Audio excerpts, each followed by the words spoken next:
ugu dambeyntiina 4 xubnood oo ka tirsan booliiska dalka Kenya ayaa la soo taagay maxkamad kadib markii lagu eedeeyay in ay ku lug lahaayeen dilal iyo afduubyo ka dhacay dalkaasi Kenya. 4 xubnood oo ka tirsan ciidamada booliiska Kenya oo lagu eedeeyay in ay ka dambeeyeen dilal, afduubyo iyo jirdil ka dhacay gudaha dalkaasi ayaa maanta dowladda Kenya horgeynaysa maxkamad ku taala magaalada Nairobi.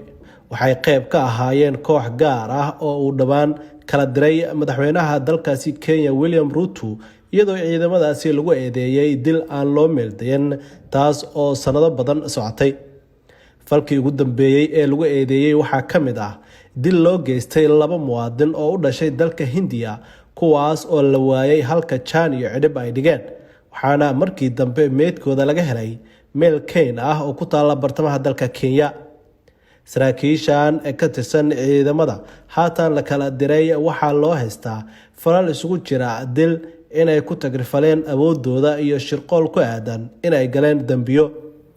madaxweyne Ruto ayaa dhawaan sheegay in uu kala diray ciidamadii gaarka ahaa ayna qayb ka tahay isbedelka dhanka hoggaanka xilli maamulka cusub uu qorsheynayo inuu dib u habeeyo maareynta waaxda ammaanka ee dalkaasi Kenya.